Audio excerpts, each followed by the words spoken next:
Welcome back to my channel. तो बढ़ते हैं इस सीरीज के 19th एपिसोड की तरफ। एपिसोड के स्टार्ट में हमें जुआन को दिखाया जाता है जो कि अपने एंशिएंट एरा वापस आ गया। हैरान होने के साथ साथ उसे नैन्सी का ख्याल आया और फौरन से उसे ढूंढने के लिए बाहर आता है। यहाँ एंशिएंट एरा के कुछ लोग उसे हैरानी से देख रहे थे कि ये अजीब से कपड़ों वाला लड़का कहाँ से आ गया, कोई इसे जानता है क्या। जबकि जुआन दिल ही दिल में सोचने लगा कि मैं इस नॉवल का विलन हूँ, अगर मैं इन लोगों पर थोड़ा सा रोब जमा दूंगा तो ये लोग मुझे हीरो जुकिन तक ले जाएंगे। फिर वो ऐसा ही करता है, उनमें से एक को पकड़कर जुकिन के बारे में पूछने लगा, लेकिन वो तो काफी ज्यादा खुश हो जाते हैं और कहने लगे हमारा हीरो जुआन वापस आ गया। तुम ही तो हमारे हीरो हो, तुम्हारे होते हुए भला और कौन हीरो हो सकता है, तुमने ही तो हमारे फेरी टाउन को बचाया। जुआन को भी कुछ समझ नहीं आई कि आखिर ये सब कुछ हो क्या रहा है। मैं तो नॉवल का विलन था तो इन्होंने मुझे हीरो क्यों कहा। पर इस उलझन को सुलझाने से उसे कहीं ज्यादा नैन्सी की फिक्र थी कि वो मेरा इंतजार कर रही होगी। इन लोगों से फेरी के बारे में पूछा। इन्होंने बताया कि यहाँ कोई फेरी तो नहीं है लेकिन फेरी फॉर्चून जरूर है। साथ रास्ता भी बताया और जुआन भागते हुए चला गया।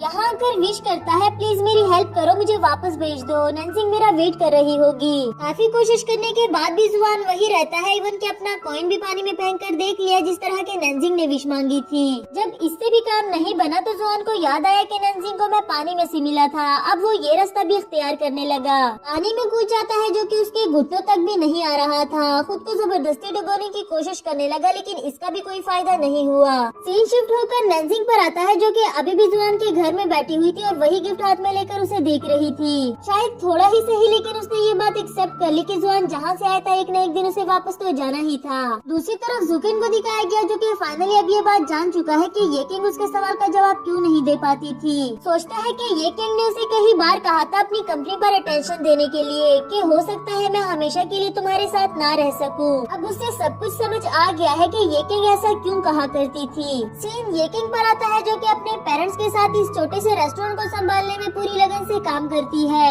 जैसे वो बिल्कुल ही ये बात भूल गई हो कि वो इतनी बड़ी बिजनेस वीमेन थी। यहाँ जुकिन भी उससे मिलने के लिए आया था मगर नहीं मिल सका।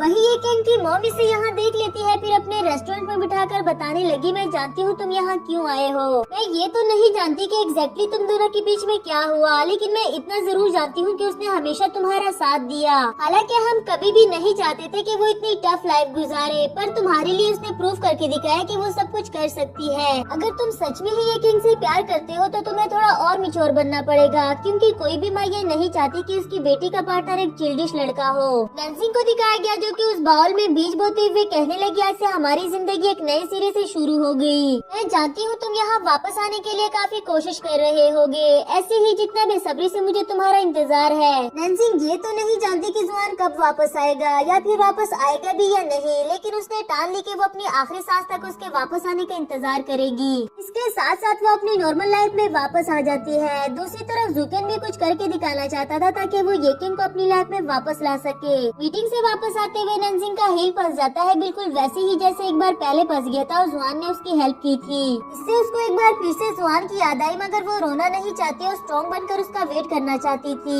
जुकिन और नैन्सी दोनों के पास ही अपने प्यार को वापस पाने का और कोई ऑप्शन नहीं था सिवाय इसके कि वो लोग इंतजार करे। नैन्सी की मॉम भी उसे इतना मेहनत करता हुआ देखकर उसका काफी ख्याल रखने लगी। उससे पूछती है कि पहले तो तुम कभी ऐसे मीटिंग्स पर नहीं गई तो फिर आज क्यों। इस पर नैन्सी ने बताया कि इस तरह की सारी मीटिंग्स पहले मिस ये किंग डील किया करती थी, लेकिन उनके छोड़ जाने के बाद अब ये सब कुछ बॉस को ही करना पड़ रहा है। वैसे भी उन्हें इन चीजों का कुछ ज्यादा एक्सपीरियंस नहीं है, इसलिए मैं उनके साथ जाकर उन्हें सपोर्ट करना चाहती हूँ। आफ्टर दैट मॉम ने जियोंग के बारे में पूछा कि आजकल वो नजर नहीं आ रहा है। नैन्सी बोली क्योंकि वो अपने होम टाउन वापस चला गया। इस पर मॉम को भी थोड़ा अजीब लगा कि अचानक से वापस चला गया, मुझे बताया भी नहीं, लेकिन खैर जहाँ भी रहे बस खुश रहे। ये कहकर मॉम चली जाती है और यहाँ नैन्सी का रिएक्शन ऐसा था जैसे वो कहना चाहती हूँ कि उसने जाने से पहले तो मुझे भी नहीं बताया, तो फिर आपको कैसे बताता। नेक्स्ट मॉर्निंग जुकिन को एक इन्वेस्टर के साथ मीटिंग करते हुए दिखाया गया क्योंकि वो अपने डैड से लिया हुआ एक रुपया वापस करके उनके साथ अपनी पार्टनरशिप खत्म करना चाहता था। लेकिन ये इन्वेस्टर काफी मिच्योर इंसान था, उसे समझाते हुए कहने लगा कि तुम्हारी कंपनी अब तक ये किंग की वजह से चल रही थी, वो तो जा चुकी और अब अगर तुम अपने डैड के साथ भी पार्टनरशिप खत्म कर दोगे तो शायद ही तुम्हारी कंपनी की इतनी वैल्यू ना रहे। जुकिन भी उसका पॉइंट समझ गया कि इस तरह कोई भी इन्वेस्टर उसकी कंपनी में इन्वेस्ट करने को तैयार नहीं होगा और अगर उसे इन्वेस्टर नहीं मिलेगा तो वो अपने डैड को उसके पैसे वापस कैसे करेगा। मीटिंग खत्म होने के बाद नंजिंग के पूछने पर जुकेन ने बताया कि मेरी आज की सारी मीटिंग्स कैंसिल कर दो, क्योंकि मैं जान गया हूँ हमें कोई भी इन्वेस्टर नहीं मिलेगा।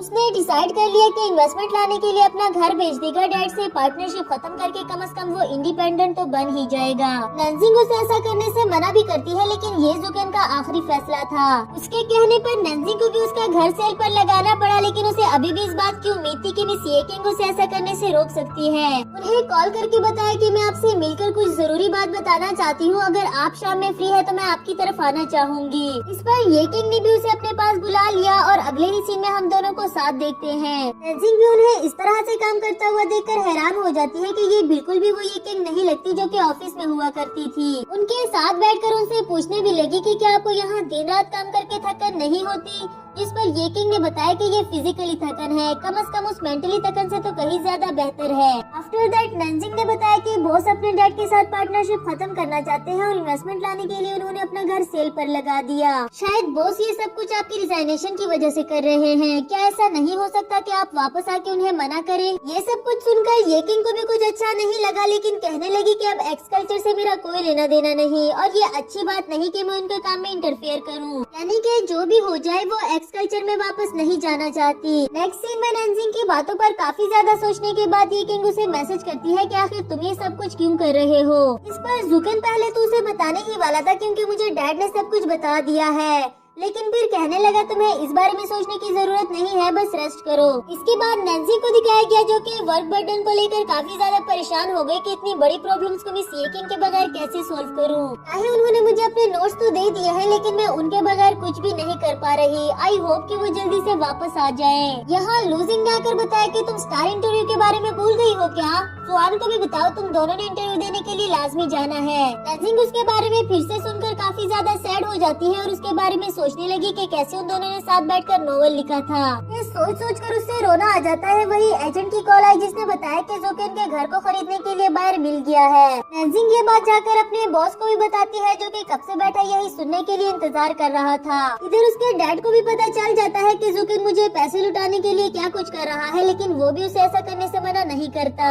पर जो भी है, इस सब से नंजिंग को तो काफी बुरा लगा क्योंकि उसने अपने बॉस को इससे पहले कभी भी इतना बेबस नहीं देखा। नेक्स्ट सीन में मामू से जुआन के दिए हुए गिफ्ट के बारे में पूछती है कि ये वही बेल है ना जो तुम्हारे वीचेट के प्रोफाइल पर लगी हुई है। इस पर नंजिंग ने बताया कि हाँ ये वही बेल है। उसके पास जाते हुए सोचने लगी कि पता नहीं जुआन कैसे रह रहा होगा। इसी के साथ हमारा यह एपिसोड भी खत्म हुआ।